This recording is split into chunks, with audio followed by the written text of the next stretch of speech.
사도행전 5장 32절 같이 읽겠습니다.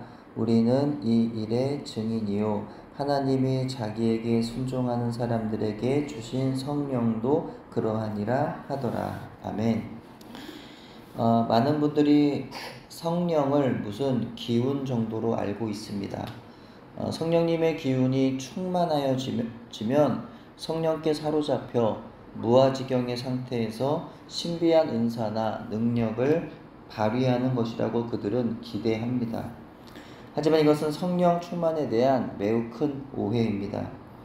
성령 충만의 상태는 어떤 신비한 체험으로 분별하는 것이 아니라 하나님 말씀에 온전히 순종하고자 하는 마음의 상태로 분별해야 합니다. 하나님께서 나에게 무엇을 요구하시든지 어떤 길로 인도하시든지 아멘 하고 즉시 순종할 수 있는 사람이 바로 성령 충만한 사람이다 라는 거죠. 그렇다면 순종이 왜 성령 충만한 사람의 증거라고 할 수 있다는 걸까요? 순종이야말로 성령님께서 인도하지 아니하고서는 누구도 행할 수 없는 것이기 때문입니다. 인간의 가장 큰 특징은 그들은 모두 자기 소견에 옳은 대로 살아간다는 것이죠. 죄로 인해 타락한 인간은 그 죄의 성품에 따라서 자기를 주인으로 삼고 자기를 높이려고 듭니다. 그 죄의 성향은 하나님께 순종하지 않도록 만듭니다. 따라서 하나님께 완전히 순종하는 것은 우리의 힘으로는 할 수가 없는 일이라는 거죠. 성령님께서 우리로 하여금 하나님께 완전히 순종하고 싶은 소원을 주시지 않으시면 우리가 하나님께 완전히 순종하는 것은 불가능하다는 것입니다. 성령 충만은 하나님께 완전히 복종하고자 하는 결심 위에 부어주시는 하나님의 응답입니다. 그렇게 성령 충만이 우리에게 부어지는 그때 우린 하나님의 능력으로 하나님께 완전히 순종할 수가 있게 되는 것이죠. 모든 재산을 절대로 그 누구와도 나누고 싶은 마음이 전혀 없지만 주님이 가난한 자들에게 나누어 주라 하실 때 성령 충만한 사람은 주님의 뜻에 순종하는 것입니다. 이혼하고 싶지만 주님이 이혼하지 말아라 라고 말씀하시면 또 그 말씀을 듣는 사람 가운데 성령 충만한 사람은 그 주님의 뜻에 순종합니다. 내가 맡고 싶지 않은 일이라 하여도 주님이 맡으라 하시면은 성령 충만한 사람은 그 주님의 뜻에 순종합니다. 부모가 하는 말들이 답답하고 화가 나더라도 자녀들의 행동이 못마땅하여도 성령 충만한 사람은 부모를 공경하고 자녀를 노엽게 하지 말라는 그 말씀에 순종합니다. 성령 충만하면 순종하는 것이 힘들질 않습니다. 그러나 힘든 순종일지라도 자신을 쳐서 복종함으로 자신의 자아를 죽이고 주님께 복종하는 마음으로 순종하기를 반복할 때 성령의 충만이 우리 안에 임하는 것입니다. 그러므로 성령 충만하면 전에 하지 못하던 일도 이제는 하게 되는 것이죠. 어떤 신비한 능력을 받아서 하게 되는 것이 아니라 성령님께 순종하다 보니까 성령의 충만함의 인도함을 받게 되어서 그 일들을 하게 되더라는 겁니다. 교회학교 여름 성경학교가 갑작스럽게 결정이 되어서 약 한 2주 정도의 준비 기간이 있었던 것 같습니다. 짧은 기간 안에 기획하고 준비하며 진행해 나가는 것이 쉽지 않게는 여겨졌습니다. 마치 여름 성경학교 주제처럼 여호수아와 이스라엘 백성들이 여리고를 돌면서 아마도 머릿속에 떠올랐을 그 생각, 뭐 그렇게까지는 아닐지 모르겠지만 어느 정도는 그런 생각, 과연 될까? 준비가 가능할까? 2주 동안 뭐 그런 생각들이 문득문득 떠오르기도 했습니다.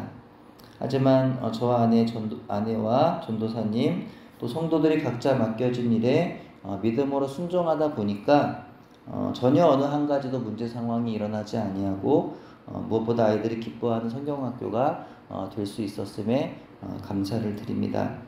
물론 왜 부족하고 미비한 것이 없었겠습니까? 전혀 전문적이지도 못한 제가 율동을 한다고 또 해야 했고 또 아내가 레크레이션을 또 해야 했습니다. 또 당연히 실수도 있고 뭐 여러 가지 부족한 부분들 어떤 교재 준비라든지 뭐 음식 준비라든지 분명히 부족한 부분도 있었다는 거죠. 뭐 대단한 놀이기구 하나 없었고 뭐 특별한 외부 강사 한 명 없이 그렇게 소박하게 조촐하게 이게 진행이 된 것 같습니다.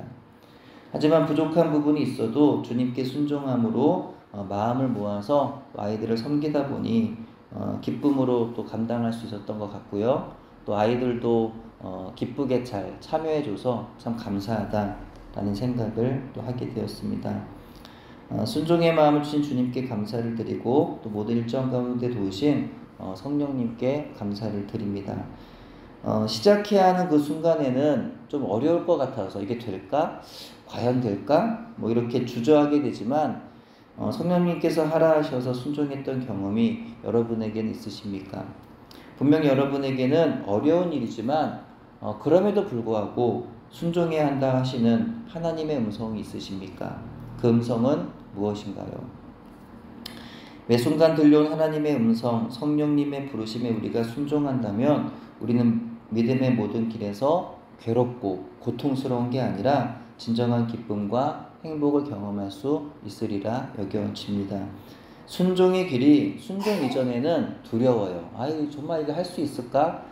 정말 두렵고 막 걱정이 막 몰려오고 또 괜히 이걸 내가 순종했다가 괜히 나 정말 감당하지도 못하고 정말 괴롭고 고통스럽지만 한 것이 아닐까라는 그런 생각들이 막 들지만 막상 순종의 걸음을 내딛는 순간부터는 성령님이 인도하시는 놀라운 은혜를 경험하게 되는 줄로 믿습니다. 여러분의 삶과 목회와 모든 섬김의 자리에 순종하는 자에게 주어지는 성령님의 인도하심의 은혜가 경험되기를 주님의 이름으로 축복합니다. 기도합니다. 하나님 은혜를 감사합니다. 부족한 종들을 하나님께 성령의 인도하심 가운데 부르셔서 귀한 사명 감당할 수 있게 하심에 감사를 드립니다. 나의 부족함이, 나의 연약함이, 나의 결핍이, 나의 가난과 질병이 혹은 나의 어리석음이 오히려 하나님의 음성에 귀 기울이게 하는 도구가 되게 하여 주시고 겸손히 성령님의 인도하심에 순종할 수 있게 하는 능력이 되게 하여 주옵소서. 나의 가진 능력과 재능으로 일하는 것이 아니라 성령님께 순종함으로 일하게 하옵소서. 성령님께 순종함으로 일할 때 경험하는 성령님의 인도하신 기쁨을 모든 삶의 자리에서 경험할 수 있도록 인도하여 주옵소서. 예수님 이름으로 기도합니다. 아멘.